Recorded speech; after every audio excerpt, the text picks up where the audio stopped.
what are the odds of a python crawling into your bug net? Turns out, pretty high. Snakes. Why did it have to be snakes? All right, this is video number 3 in the series of 5. So if you've missed the first 2, pop on back right here and take a gander.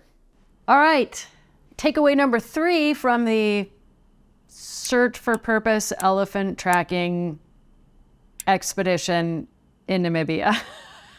Okay, so number 3 is you have to follow the signs. You actually have to go where they're leading you. So some days we drove in the safari vehicle, literally just following the tracks. Another important thing in following the signs was to actually really think about, why is the elephant moving in this direction? What resources might they be going to so we know their intended destination? So they're headed in the general direction of this specific watering hole. So let's just go right to that watering hole and see if they're there. Sometimes we got the general direction of where the elephant was traveling, but we decided to take a parallel path and kind of cut them off at the pass. Also, in a journey, there are sometimes obstacles that pop up. So we had been following Portos's footprints for quite a while, and we had been following kind of like along this fence line. And then we came to another fence where we couldn't go any further. And the guides in the tracker were like, all right, y'all jump out, just, push it over and step on it. We're going to drive over the top. And it's just a small wire fence and it just springs back up again. And I was like, it's a fence, but it's not a barrier. And we can push it down and it popped right back up again.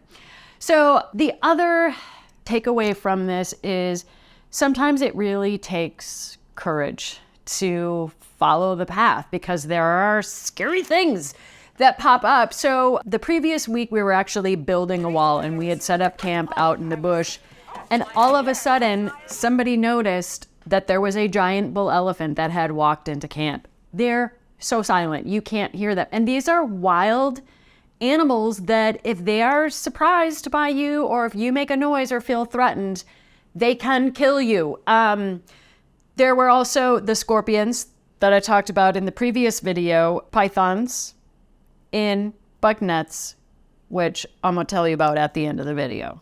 So here are the 3 parallels for us. You guys, a lot of times our journey is not a straight line. It curves, it zigs, it zags. Sometimes we actually have to go backward in order to move forward. Sometimes we get pulled off track. Sometimes we're actually not even on the right track to begin with because of that sense of like, well, this is what I'm supposed to do, or this is what I should be doing.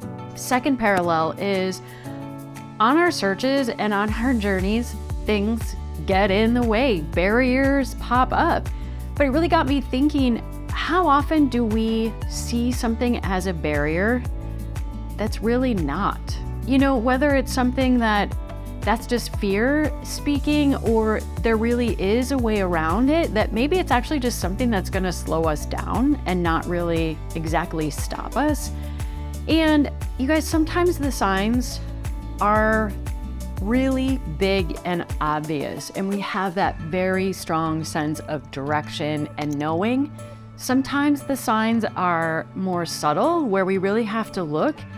And I even think that sometimes we actually have to make our own signs and trust, what do I think this means? Because at the end of the day, whose opinion of you really matters most?